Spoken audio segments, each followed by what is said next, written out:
Jane, by now, the last group of the MSU marching band is probably en route to Dallas, and they will meet hundreds of Spartan fans that are already down there. Usually, Crunchies isn't open on New Year's Eve, but because of this special game tonight, they are. And they even put up some special decorations as well. They took down the Christmas decorations, and now they have the green and white lights hanging up there.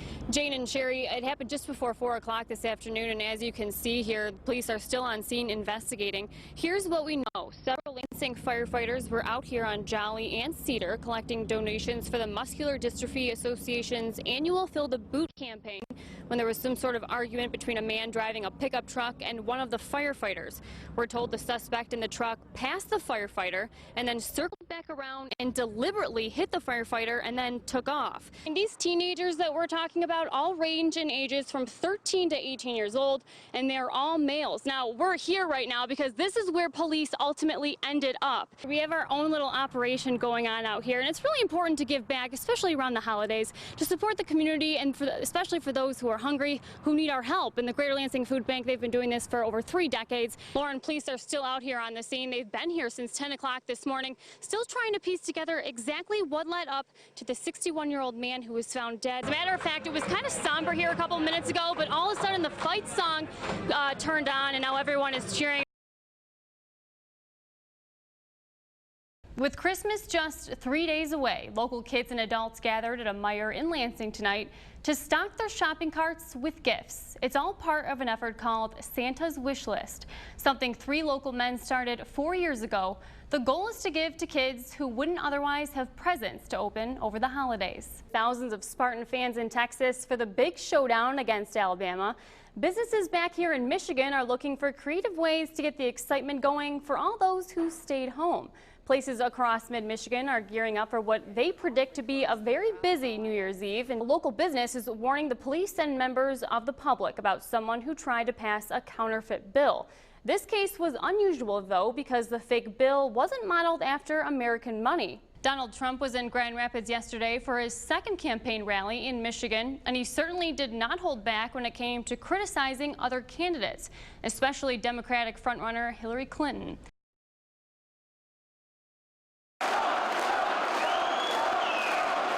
Donald Trump, welcomed by hundreds of supporters, tackled a number of topics tonight, including immigration, women's health, a topic he has taken criticism for because of comments he's made. I cherish women, and I will be great on women's health issues, believe me. China, saying the country has taken all of our jobs, and he will bring them back. China. I think you have to do something to rein in China. They devalued their currency today. They're making it absolutely impossible for the United States to compete. We're going to get the wall built, and it's going to be built right. And Mexico's going to pay for the wall. Mexico is making a fortune off the United States. Trump also says despite any controversy, he only focuses on the polls. And right now, the numbers show 1/4 of Republican voters still support him. And he's leading in the states. Leading in South Carolina, leading in Nevada. Give Mike number 9. This was started by a friend of ours, Eric and Paul and myself, and it's another way to get toys out to people in the community. Focus more on the amounts of gifts versus the price. So you want at least 3? I want at least 3 gifts. Through the use of social media and with the help from local schools, the City of Lansing, and other organizations, Who wants 14? Santa's Wish List looks for local kids in need during the holiday season. Then the family's vetted to make sure there's a need there, and then we end up here. Oh, do you have a list with you? 150 kids made a list of things they wanted, and these volunteer shoppers go aisle to aisle to help make those wishes come true. So it'd be like here. It's all made possible by fundraising and personal donations. Spreadsheets. I know where those are. It's a private charity that's all grassroots efforts. Every dollar that's put into this goes back into the toys, so there's no overhead. There's 6s. If they ask for small items like socks or crayons, then we'll add a few extra things in there. Toys are down there. But it's not just toys. These volunteers look for board games, electronics, and even clothing. 8, 10, 12. What size did they say she wore? Size 11 shoe. Kids helping other kids. Sure. Nice sweatshirt. Is it for the same person? Yeah, 5 or 6 size. I know how it feels like. My mom didn't have a lot of money one year because she was going to college, and we didn't get a lot of Christmas presents, and I remember feeling so sad. Julia Brown has been doing this for a couple of years. This may take a while. Through these efforts, she hopes to put a smile on someone's face. You look through those, I'll look through these. Last year, I know we had over 30,000 in toys, and this year, I would say we're going to be at least at 15,000. But you can't put a price on happiness. These gifts will certainly make each underprivileged kid and their family feel special, and it's rewarding. The parents and sometimes the kids, they come and they pick stuff up and they give us hugs, and they're crying because they're so happy. The city of East Lansing has a total of 3 unsolved homicide cases, one that dates back to 1973, one from 1993, and this case that happened in February of this year. Investigators say while all cases are taken seriously, identifying the suspects to crack this one remains a high priority in the department's Detective Bureau. 10 months later, they're still unidentified, and they're the key to this case for sure.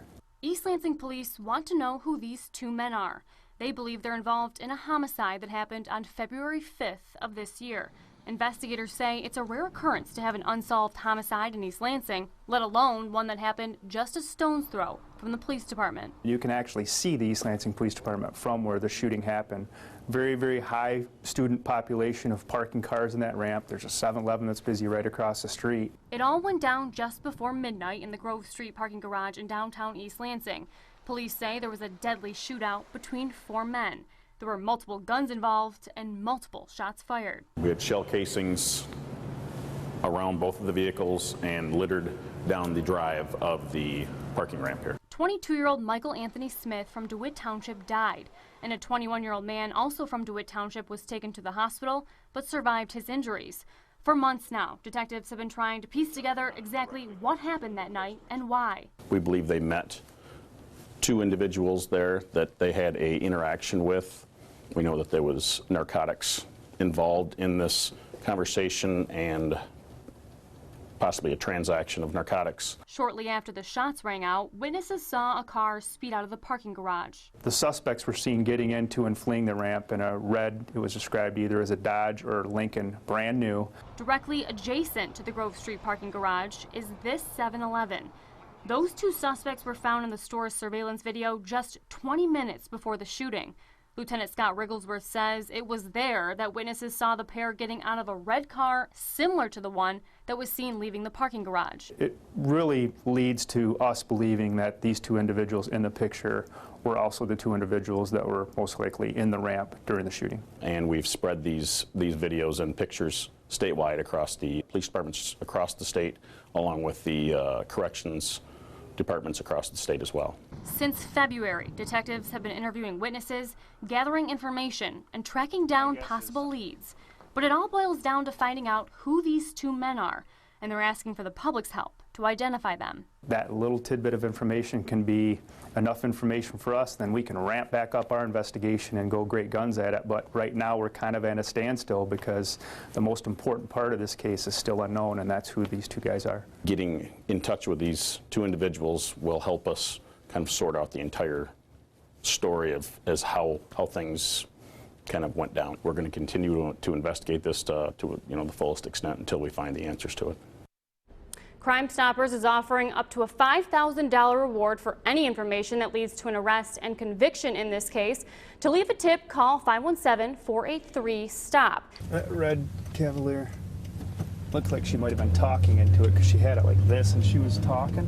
Whether you're texting, using social media, or sending an email, more and more people are switching gears from eyes on the road to eyes on their cell phone, and police in East Lansing are catching them. Make sure you think twice before you drive through our community because we are going to be out there. I'm going to plan to do these every so often. For about 2 hours today, 6 News chief photographer Dave Parks and I rode along as officers in plain clothes looked for drivers breaking the law.